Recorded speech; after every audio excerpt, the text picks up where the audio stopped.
الحمد لله رب العالمين والصلاة والسلام على أشرف الأنبياء والمرسلين نبينا محمد وعلى آله وصحبه أجمعين أما بعد فالسلام عليكم ورحمة الله وبركاته حياكم الله بياكم نواصل إن شاء الله تعالى قراءتنا لهذه الرسالة المباركة وكنا قد توقفنا بعد قراءة الأصل الرابع فها نحن اليوم إن شاء الله تعالى نأخذ الخامس. Donc Inch'Allah Ta'ala, on va continuer. Nous étions donc arrêtés au fondement numéro 4. Et nous attaquons aujourd'hui, Inch'Allah Ta'ala, donc le cinquième fondement. قال رحمه الله الأصل الخامس الاهتمام بالسنة النبوية والحرص على العمل بها والدعوة إلى ذلك.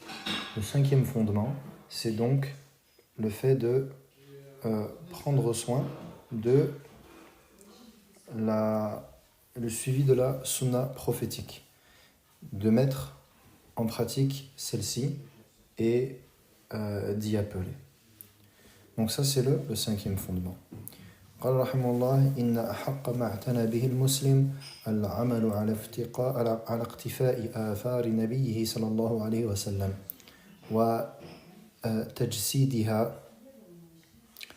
وتجسيدها في حياته ما استطاع إلى ذلك سبيلا وذلك لأن الغاية التي لا يسعى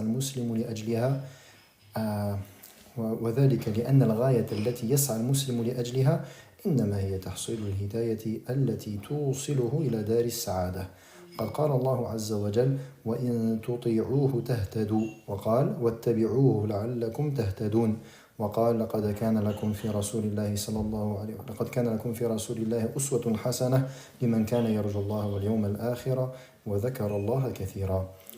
Donc il dit ensuite rahimahullah, la chose qui est la plus à même de recevoir une grande importance de la part du musulman, c'est le fait de suivre les pas de son prophète alayhi salatu wassalam et de faire apparaître cela dans son quotidien autant que possible. Car l'objectif du musulman, c'est d'obtenir la guidée qui va le mener vers la demeure du bonheur. La demeure du bonheur qui n'est autre que Al-Jannah.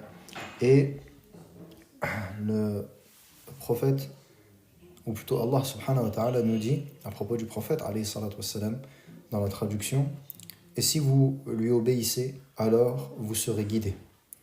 Et Allah tabaraka wa ta'ala dit également dans l'autre verset, dans la traduction, et suivez-le afin d'être guidés.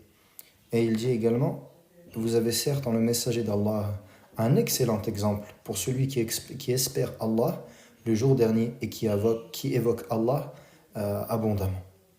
Et ce verset est un grand fondement concernant le fait de devoir prendre comme exemple le prophète alayhi salatu wassalam dans ses paroles, ses actes et l'ensemble de ses situations. وهذه الآية أصل كبير في التأسي برسول الله صلى الله عليه وسلم بأقواله وأفعاله وجميع أحواله وحركاته وسكناته. نعم. ثم قال رحمه الله وهذه الأسوة إنما يسلكها من يوفق لها من كان يرجو الله واليوم الآخر فإنما معه من الإيمان وخوف الله ورجاء ثوابه وخوف عقابه يحثه على التأسي برسول الله صلى الله عليه وسلم. Ensuite il dit et n'est facilité. Une personne n'est facilitée pour prendre ce modèle que si elle espère Allah et le jour dernier. Que celui qui espère Allah et le jour dernier, car cette personne-là possède dans son cœur une foi, une crainte d'Allah, une espérance de sa récompense et une peur de son châtiment qui va le pousser à prendre le messager d'Allah sallallahu alayhi wa sallam comme modèle. Et ensuite il dit rahimahullah wa sharaful mu'min wa manzilatuhu innama tuqasu bittiba'ihi sallallahu alayhi wa sallam fa kullama kana taharrihi lis-sunnati akthar kana lid-darajati al-'ula ahaq wa awla. Il dit, et subhanallah, le sharaf, l'honneur du croyant, ainsi que son degré, doit être mesuré par rapport à son suivi du prophète alayhi salatu wassalam. Plus le croyant s'efforce à suivre la sunna, et plus il aura des degrés hauts et méritoires. ولذا كان السلف السابقون من التابعين رحمة الله عليهم يجعلون المعيار الذي يؤخذ به عن الرجل العلم هو تمسكه بالسنة كما قال إبراهيم النخعي رحمه الله كانوا إذا أتوا الرجل ليأخذوا عنه العلم نظروا إلى صلاته وإلى سنته وإلى هيئته ثم يأخذون عنه. Et c'est pour cela que les prédécesseurs parmi les tabi'in rahimahumullah avaient comme unité de mesure pour évaluer l'homme dont on prend la science. Et regardez, c'est très important aujourd'hui de prendre ces choses-là comme unité de mesure également, comme ils l'ont fait les salafs. Écoutez bien. Il dit, rahimahullah, il dit que les salafs avaient comme unité de mesure pour évaluer l'homme dont on prend la science, son accrochement à la sunna. Comme disait Ibrahim al-Nakha'i, écoutez les salafs ce qu'il disait. Ibrahim al-Nakha'i, rahimahullah ta'ala, qu'est-ce qu'il dit? Lorsqu'il se rendait, c'est-à-dire les salafs, lorsqu'ils se rendaient vers un homme pour prendre la science de ce dernier, regardez, ils observaient sa prière, sa sunna, son comportement, puis ils prenaient la science de ce dernier. Ils ne prenaient pas la science juste comme ça.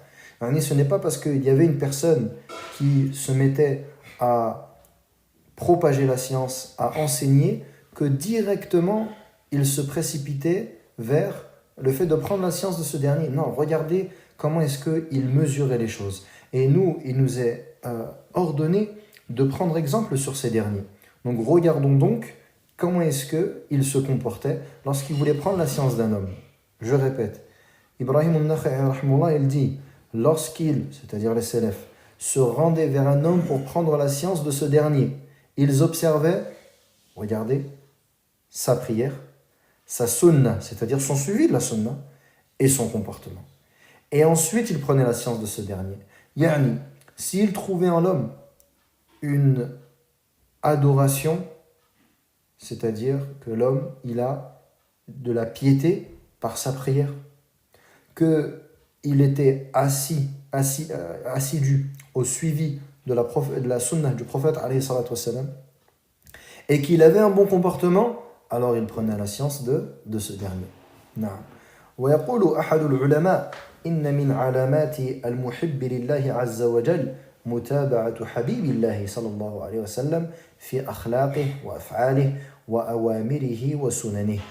Et un parmi les savants disait, parmi les signes de celui qui est aimé par Allah, il y a le suivi de l'aimé d'Allah sallallahu alayhi wa sallam dans son comportement, ses actes, ses ordres et ses sunan. Et ceci est vrai, il dit rahimahullah, wa hadha haqq ma'khudh min kitabillahi azza wa jal, yaqulu Allah ta'ala, qul in kuntum tuhibbuna Allah fattabi'uni yuhibbukum Allah wa yaghfir lakum dhunubakum wallahu ghafurur rahim. Il dit, ceci est une parole vraie et elle est puisée du livre d'Allah. Allah tabaraka wa ta'ala nous dit, dans la traduction, dit, si vous aimez Allah, alors suivez-moi, Allah vous aimera et vous pardonnera vos péchés. Et Allah est pardonneur et fait miséricorde. Regardez ici, dans cette ayah, Allah Azza wa Jalla fait donc que celui qui souhaite obtenir l'amour d'Allah, il doit suivre le prophète, alayhi salatu wassalam. Donc celui qui suit le prophète, alayhi salatu wassalam, qu'est-ce qu'il obtient? Il obtient l'amour d'Allah. Et quel amour est plus important que l'amour d'Allah Azza wa Jalla?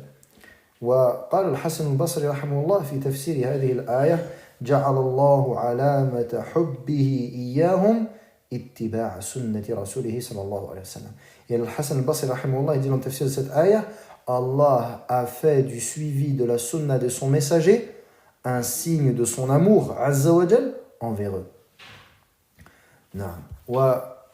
فلقد تواترت النصوص من الكتاب والسنة وأقوال الصحابة والتابعين على ترغيب العمل بالسنة والحث على التمسك بها.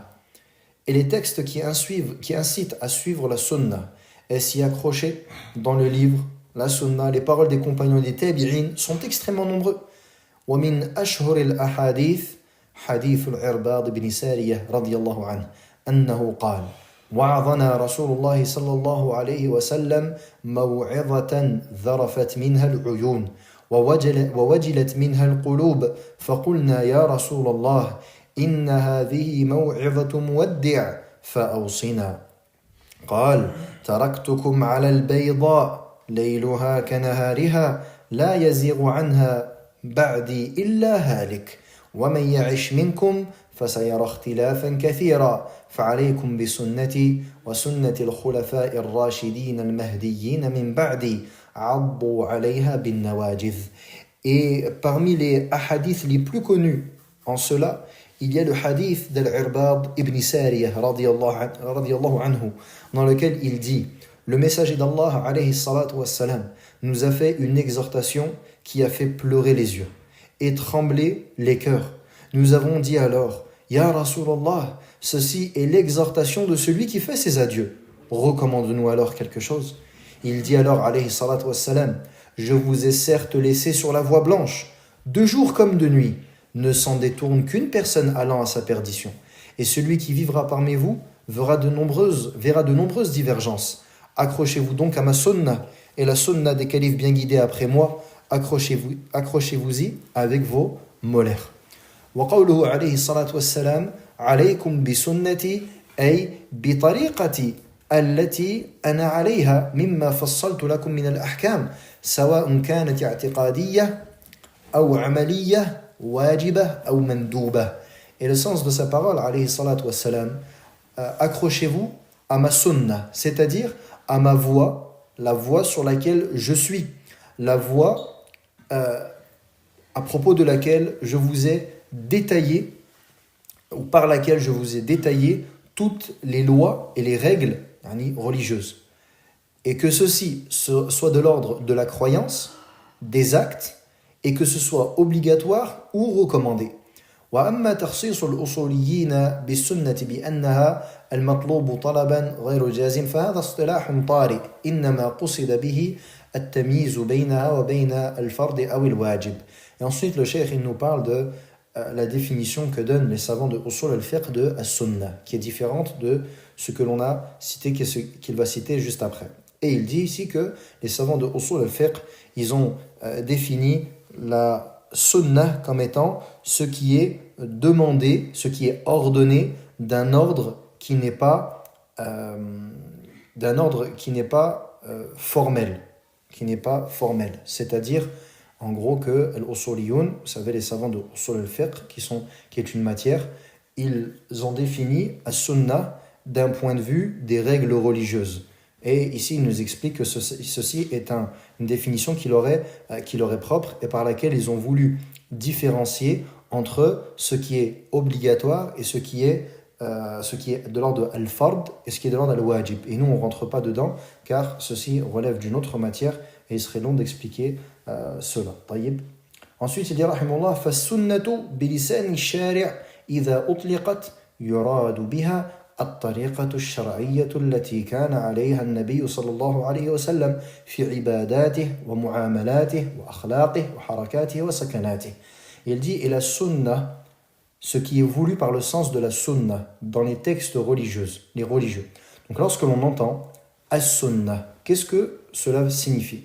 Il dit, cela signifie la voie légiférée sur laquelle était le prophète alayhi salatu wassalam, dans ses adorations, dans ses interactions, dans son comportement et dans ses faits et gestes. Et ici, ce qu'il dit, je fais une parenthèse, c'est important. Pourquoi? Car il est voulu plusieurs choses. Par exemple, si je dis à quelqu'un faire rak'atin après salat al-maghrib, c'est une sunna. Qu'est-ce que l'on entend par le sunna ici? Ce que l'on entend par sunna, c'est-à-dire c'est surérogatoire. Également, lorsque les salafs ils nommaient leurs livres tels que l'imam Ahmed dans son livre Usul as-Sunnah, les fondements de la Sunnah. Qu'est-ce qu'il entend par as-Sunnah? Est-ce que certains pourraient répondre? Qu'est-ce qui est entendu par le sens de as-Sunnah, l'imam Ahmed, quand il dit les fondements de la Sunnah? Ou son fils Abdullah ibn Ahmed, son livre qu'il a nommé as-Sunnah, ou al-Barbahari lorsqu'il dit Sharh as-Sunnah. Qu'est-ce qu'ils entendent par as-Sunnah?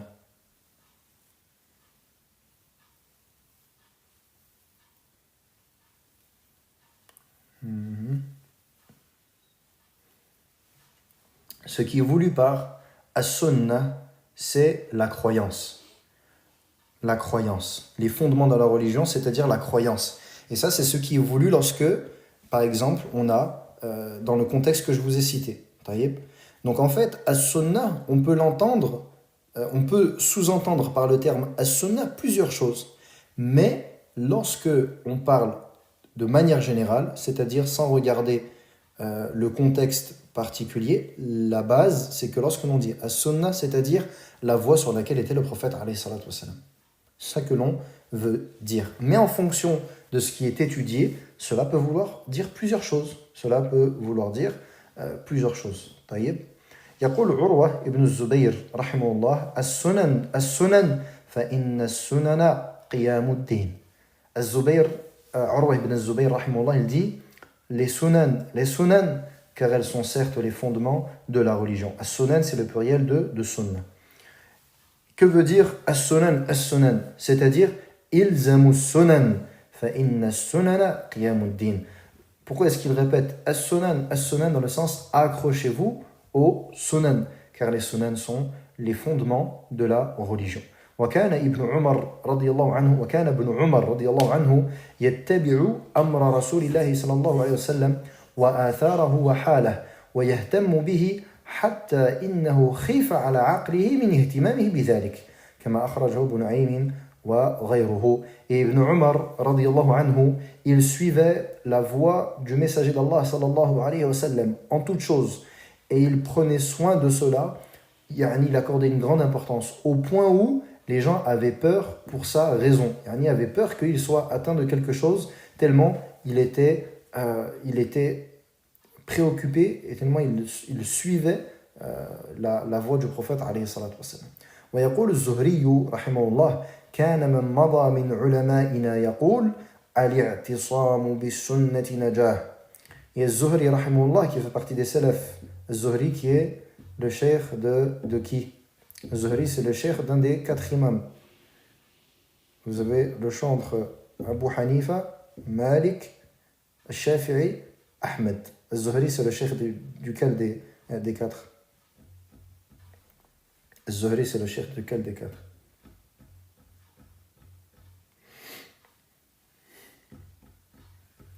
Qui a rapporté le hadith de Zuhri?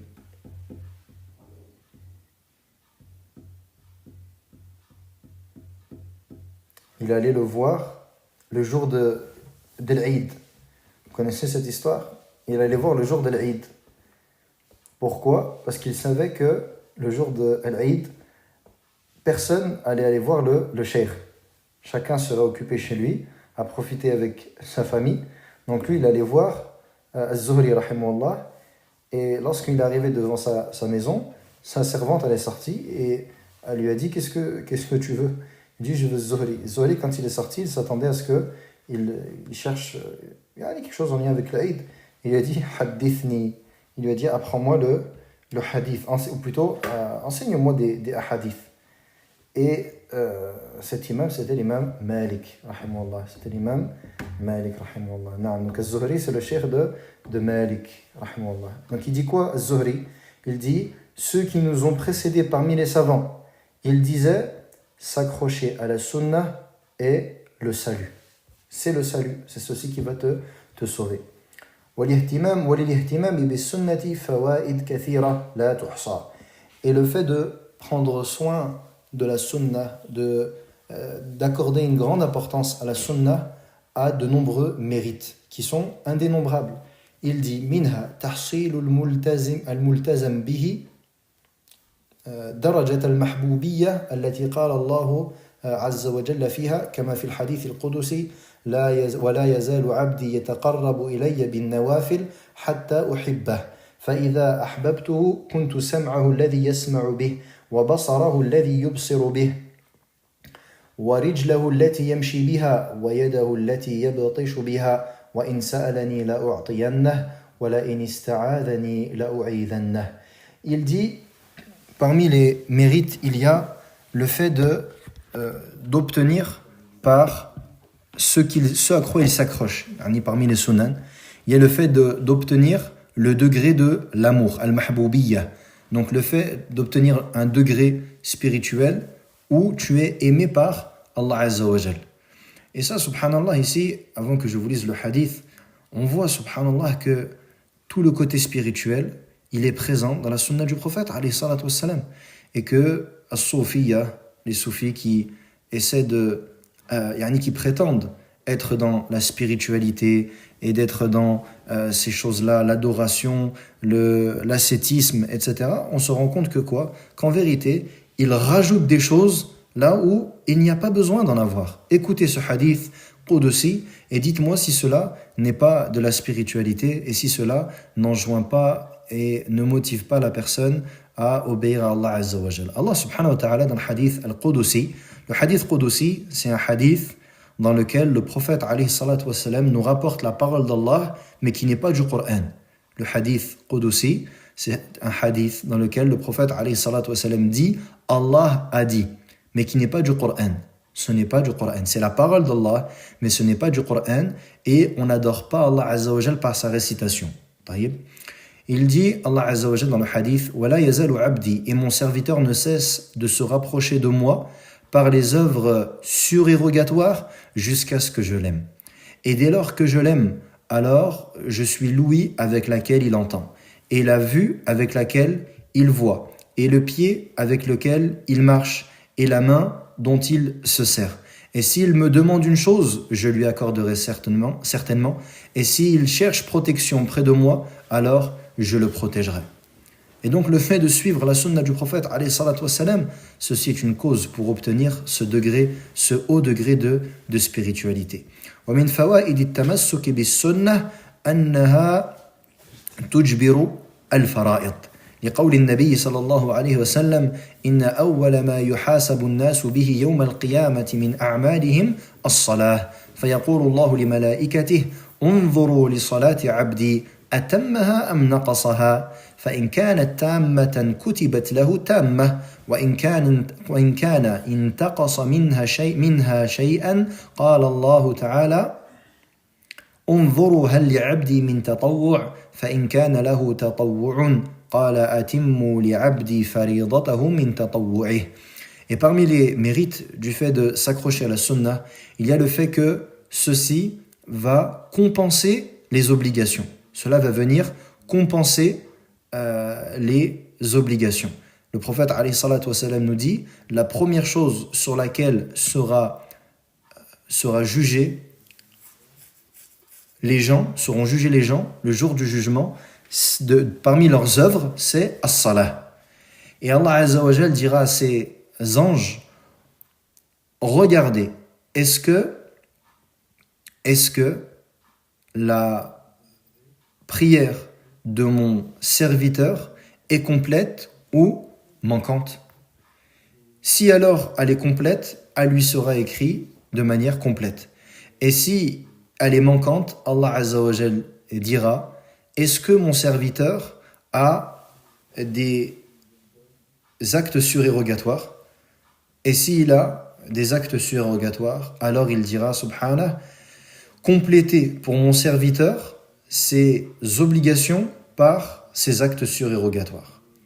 ومنها أن للتمسك بالسنة في آخر الزمان أجرا كبيرا لحديث عتبة ابن غزوان أن النبي صلى الله عليه وسلم قال إن من ورائكم أيام الصبر للمتمسك فيهن يومئذ بما أنتم عليه أجر 50 منكم قال يا نبي الله أو منهم قال بل منكم.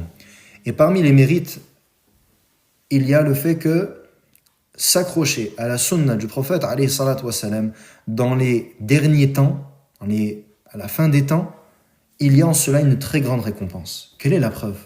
Utbah ibn Ghazwan, radiyallahu anhu, il dit, le messager d'Allah sallallahu alayhi wa sallam a dit, il y a certes derrière vous des jours de patience. Il viendra après vous des jours de patience, c'est-à-dire des jours où il faudra être patient. Celui qui s'accrochera à ce moment-là, à la sunna, alors il aura 50 récompenses, la récompense de 50 parmi vous. Et ils ont dit, Ya Nabi Allah, plutôt 50 parmi eux. Et il a dit, alayhi salam, non, 50 parmi vous. وقد كان السلف رحمهم الله يشددون في ترك بعض السنن أو يلومون تاركها مطلقا لأنه قد يتناوله عموم قوله صلى الله عليه وسلم فمن رغب عن سنتي فليس مني. Et certains salafs étaient durs envers le délaissement de certains actes obligatoires. Ou bien ils blâmaient celui qui délaissait certains actes obligatoires de manière générale. Car il peut potentiellement être touché par la parole du prophète alayhi salatu wassalam, celui qui se détourne de ma sunnah n'est pas de moi. فلذلك قال الإمام أحمد رحمه الله من ترك الوتر فهو رجل سوء لا ينبغي أن تقبل له شهادة. C'est pour cela que l'imam Ahmed rahimahullah il disait celui qui délaisse le witr alors c'est un homme mauvais, il ne convient pas de prendre de lui le témoignage. فكل ما ثبت من سنة الرسول صلى الله عليه وسلم نسعى سعيا شديدا لتطبيقه وتعليمه للناس لعل الله سبحانه وتعالى أن يهبنا أجر من أحيا السنن. Celui donc tout ce qui est confirmé parmi la sunna du prophète alayhi salatu wassalam, alors on essaye de faire tous les efforts pour les mettre en pratique et également pour l'enseigner aux gens, afin que Allah Azza wa Jal nous accorde peut-être la récompense de celui qui fait revivre as-sunan. قال رحمه الله الأصل السادس الارتباط الوثيق بعلماء السنة. Le sixième fondement, le fait d'être accroché, d'avoir un lien fort avec les ulama de as-sunnah. Il dit رحمه الله لا يخفى على أحد فضل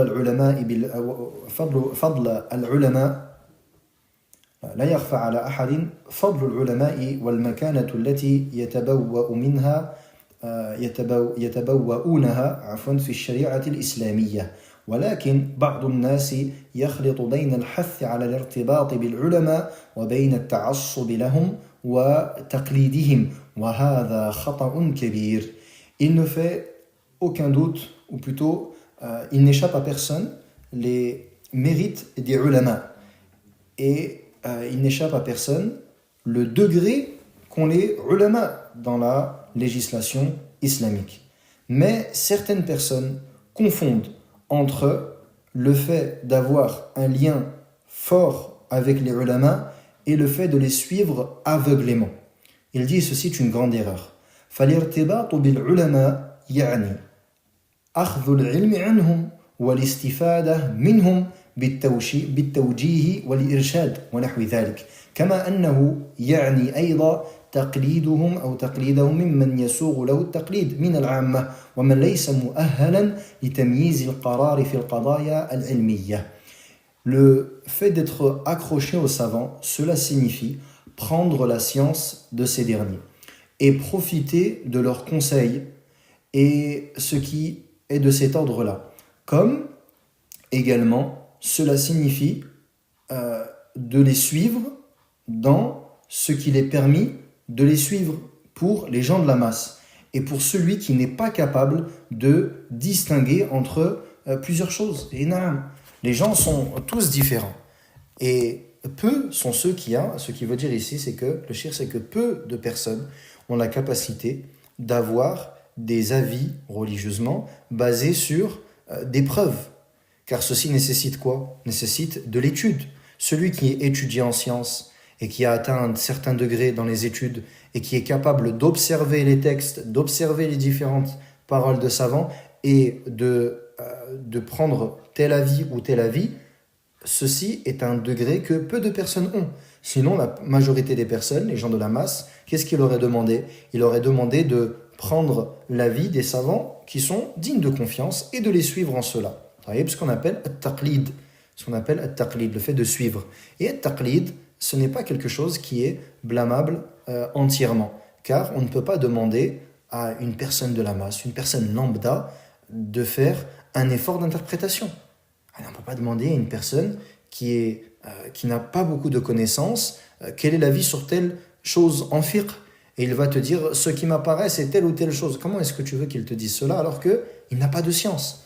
Donc il prend l'avis des savants, le savant qu'il trouve qui est sur la sunna et qui est connu pour son suivi de la sunna, il prend son avis et il se suffit de cela. C'est cela que veut dire le cheikh. وهذا الارتباط بعلماء السلف سبق أن قررناه وأوضحناه وبينا فوائده وبينا الأضرار التي تترتب عندما يتخلى الناس عنه. Et ce lien-là entre les ulama des salaf, nous avons certes expliqué précédemment son importance et nous avons expliqué les fawaïd de cela et nous avons expliqué également le mal qu'implique le fait que les gens délaissent ces ulama. يقول الشيخ عبد الرحمن السعدي رحمه الله في معرض بيان نعم الله على هذه البلاد. Et Cheikh Abd al-Rahman al-Sa'di rahimahullah, il dit en citant les bienfaits d'Allah sur ce pays, et ici il parle de l'Arabie Saoudite, فَنَقَّى لَكُمْ دِينَكُمْ مِنَ الْبِدْعِ وَالْإِشْرَاكِ. Il a certes purifié votre religion des innovations et du shirk. وَسَلَّمَكُمْ مِنْ وَسَائِلِ الشِّرْكِ وَطُرُقِ الْغَيِّ وَالْهَلَاكِ. Et il vous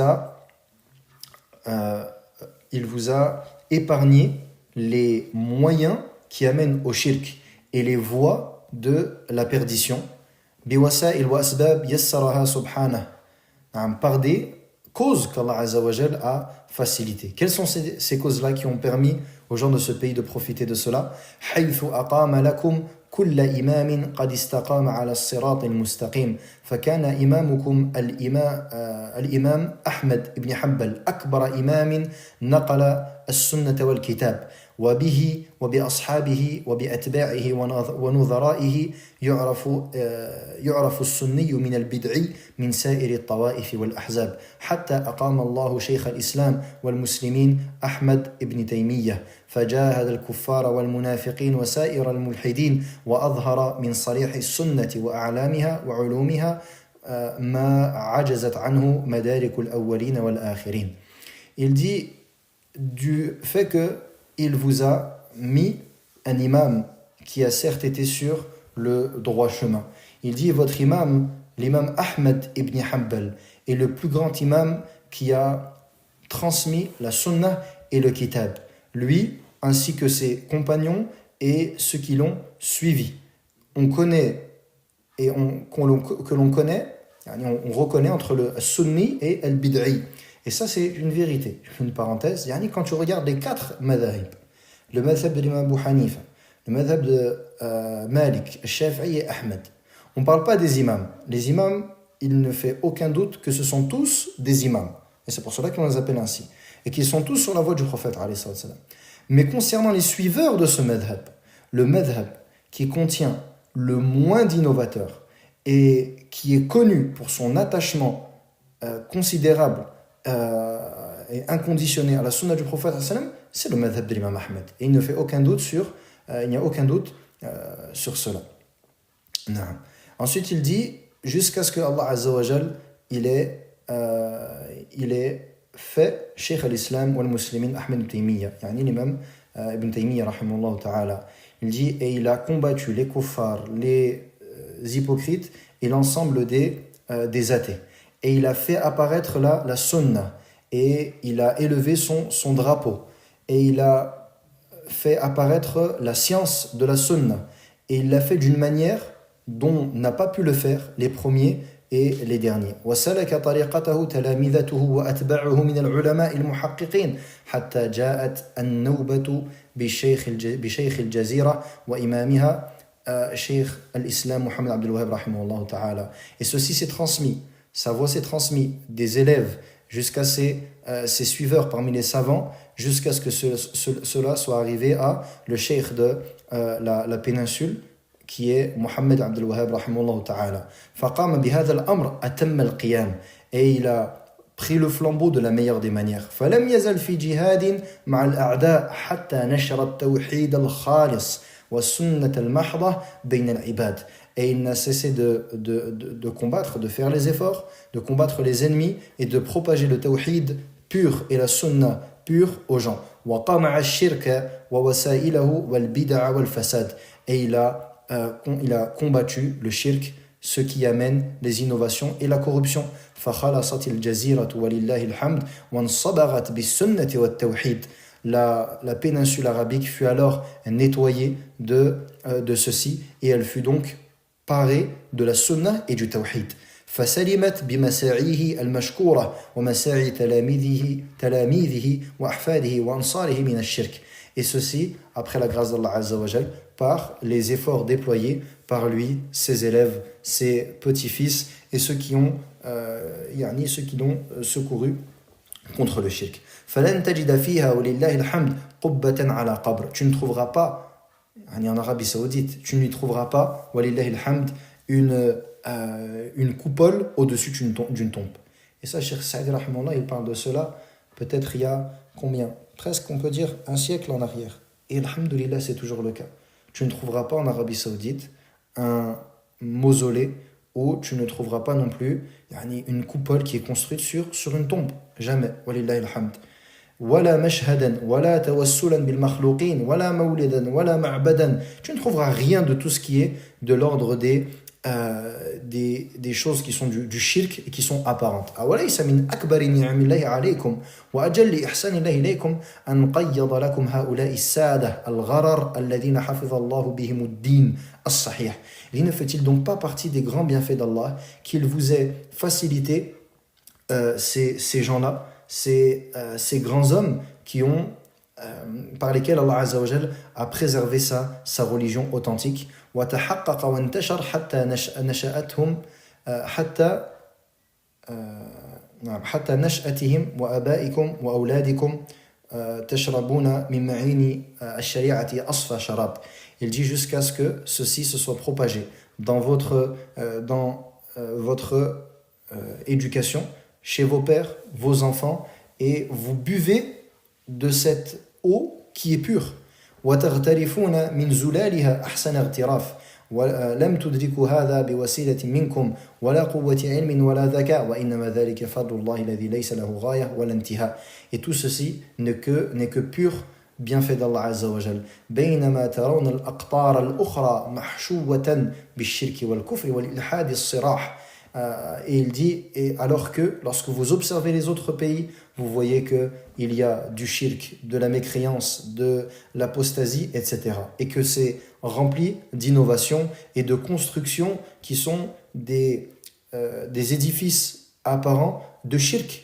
Et vous voyez des mauvais comportements. Remerciez donc Allah Azza wa Jal pour ses bienfaits que vous ne pouvez donc dénombrer. Et ici, ça c'est concernant, subhanallah, le bienfait qu'Allah Azza wa Jal a accordé aux gens de ce pays. Et lorsque l'on parle de l'Arabie Saoudite et que l'on cite les bienfaits qu'il y a dans ce pays, ce n'est pas par tribalisme ou par nationalisme ou autre que cela. C'est uniquement parce que Allah subhanahu wa ta'ala a fait que ces bienfaits-là, du tawhid et de la sunnah, ils sont apparents. Et si demain, ceci se présente dans un autre pays, le discours sera le même. Ce que je veux dire ici, c'est qu'il faut bien comprendre qu'il n'y a pas de nationalisme ou de tribalisme ou de choses de cet ordre-là. Ce qui est important, c'est le suivi de la sunnah. Donc dès lors que cette sunnah et ce tawhid sont appliqués dans un pays, peu importe le pays que c'est, eh bien forcément, il incombe à tout musulman d'en faire les éloges et il incombe à tout musulman de l'aimer. نعم فلو أننا ارتبطنا بهذه الحلقة المباركة شيخ الإسلام محمد عبد الوهاب وشيخ الإسلام تيمية والإمام أحمد رحمة الله عليهم أجمعين ارتباطا تاما وقانا الله عز وجل الوقوع في البدع والانجراف وراء التيارات المبطلة المضلة التي ترتدي ثياب السنة والسنة بريئة منها كل البراءة وما دخل علينا هذا النقص إلا يوم أن تركنا هذا المنهج وضربنا عنه صفحة واستغنينا عنه بمناهج استقدمها لنا أناس من مصر والهند ومن غيرها وهي مناهج بعيدة كل البعد عن منهج السلف الصالح. نعم وأظن أن الشيخ هنا يقصد الإخوان والتبليغ. Et ensuite il dit, et si donc on continue de s'accrocher à ces savants bénis, Cheikh al-Islam Muhammad Abdul Wahhab, Ibn Taymiyyah, l'imam Ahmed et les autres savants qui sont sur ce chemin, alors Allah Azza wa Jal nous protégera du fait de tomber dans les innovations et de tomber dans ces autres courants qui sont égareurs, qui prennent comme habit l'habit de la sunna, mais la sunna en vérité est loin, ou bien se désavoue de ces derniers. Il dit, et ce que l'on trouve aujourd'hui comme naqs, comme manquement, ne nous a touché que lorsque l'on a délaissé ce manhaj, et que nous nous sommes tournés vers des autres méthodologies qui viennent d'Égypte et qui viennent de l'Inde. Et je pense ici que le cheikh, il fait référence au mouvement des frères musulmans et des tablighs, car les frères musulmans, ce mouvement est né en Égypte, et les tablighs, leur mouvement, lui, est né en Inde. Wallahu alam. Il dit, ceci sont des méthodologies qui sont loin de la méthodologie des pieux prédécesseurs. Et on s'arrête là pour aujourd'hui, Inch'Allah ta'ala. Est-ce que vous avez des questions?